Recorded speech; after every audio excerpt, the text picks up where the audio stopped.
Hello students, so today we are going to start class 10 chapter number 12 surface area in volume exercise 12.2 question number 3। कल मैंने आपको उसकी introduction दी थी।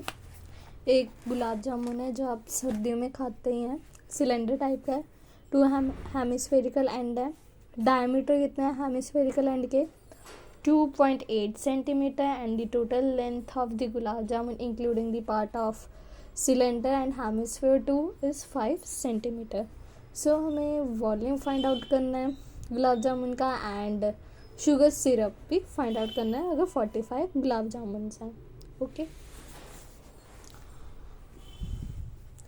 पहले D equal to 2.8 centimetre equal to R equal to 2.8 into 2 equal to 1.4 centimetre. Cylinder part की length of cylinder part equal to total length minus 2 hemispherical radius. Okay,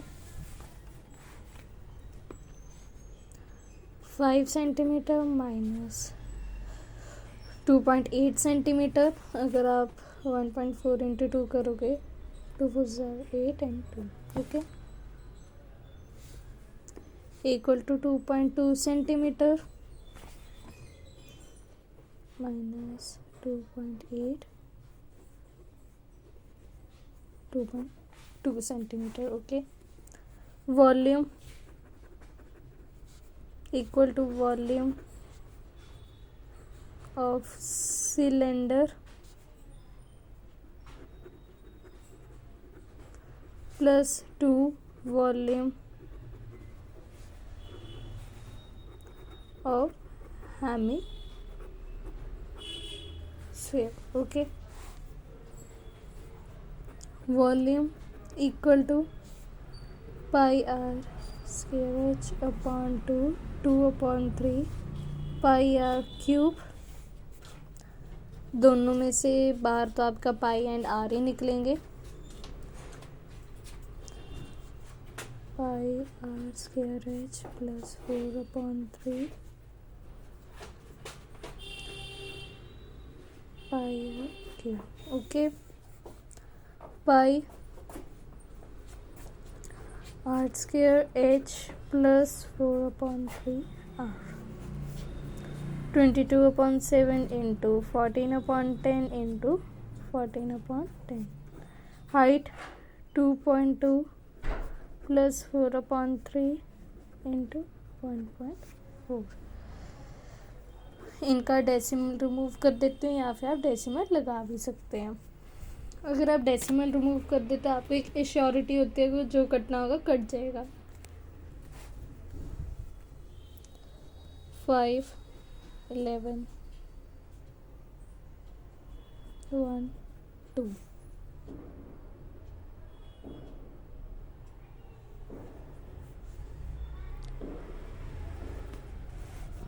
22 into 14 4 2s are 8 and 8 2 1s are 2 10 2 1s are 2 8 308 308 upon 50 22 upon 10 plus 4 upon 3 into 14 upon 10 11 5 7 5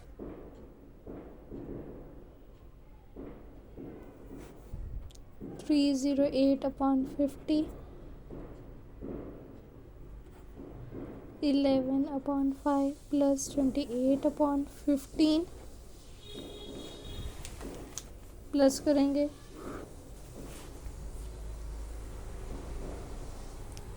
5 1 5 3 3 1 15 will be the LCM 308 upon 50 multiply 15 LCM आ गया 33 plus 28 308 upon 50 multiply 33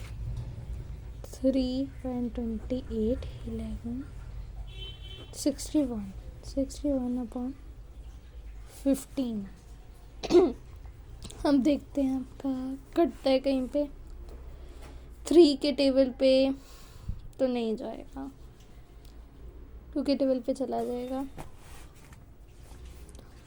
308 2 1 ज़ा 2 2 5 ज़ा 10 4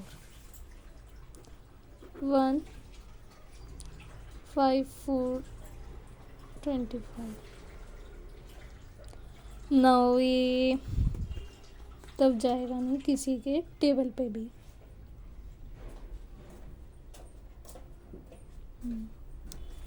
154 upon 25 into 61 upon 15 into 45। आप बोलोगे 45 क्यों किया है? 45 गुलाब जामुन के निकालने हैं इसलिए, अगर कोई है तो कट जाए। 3 9 1 3 कट तो ये यहाँ पे भी नहीं रहा है। सो हम बताऊँ क्या करेंगे। 154 upon 25 multiply 61 upon 1 into 3।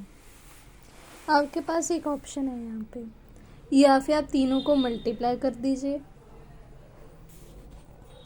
Upon 25 लगा के,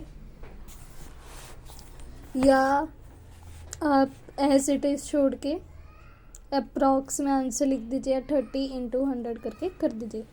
कुछ ना कुछ तो कटेगा ही ना। 30 upon 100 into 154 upon 25 into 61 into 3। देखते हैं कुछ कटता है।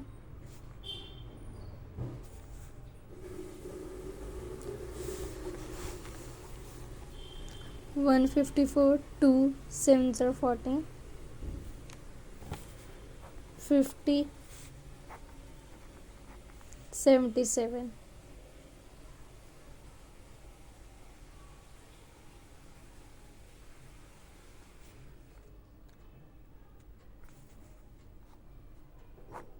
5 10 ज़ा 5 6 ज़ा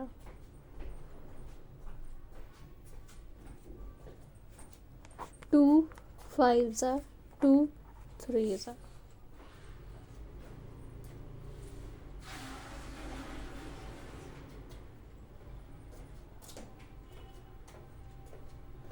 So answer will be 3 into 77 into 61 into 3 upon 25 into 5 5 5 are 25 5 यहाँ 2 carry 125 approx is the answer। आप कह रहे हो कि एनसीईआरटी में पीछे कुछ और आ रहा है, समथिंग 338 सेंटीमीटर है। यस, आपका भी आ जाएगा क्योंकि इससे कैलकुलेशन इजी हो गई है। क्योंकि अगर मैं पॉइंट से रखती तो मैं बहुत कंफ्यूज हो जाती, मतलब पॉइंट्स में मैं कंफ्यूज हो जाती, कई बार कंफ्यूज हो जाते हैं बच्चे, मैं भी हो जाती हूँ कंफ्यूज। सो आपको अगर सपोज करो आपको आगे आ नहीं रहा है, पता नहीं क्या करना है, इतनी लंबी कैलकुलेशन नहीं होती है, तो आप अप्रॉक्स में छोड़ दो, या फिर अगर आपके पास टाइम बच जाए तो इसे कर लो। अगर आपने अप्रॉक्स लिखा है तो आपका आंसर चेक होगा ही होगा, क्योंकि पूरे स्टेप ठीक है, सब कुछ ठीक है। अगर आपको फिर भी इसका आंसर चाहिए होगा मल्टीप्लाई करके तो प्लीज़ कमेंट बॉक्स में ज़रूर बता देना, क्योंकि मैं आपको कल करके दे दूँगी कि कैसे करना, अगर आपको डाउट है। ओके, आई होप आपको क्लियर हो गया होगा, और कोई भी डाउट रहा होगा तो प्लीज़ आप कमेंट बॉक्स में ज़रूर बताना। And thank you for watching.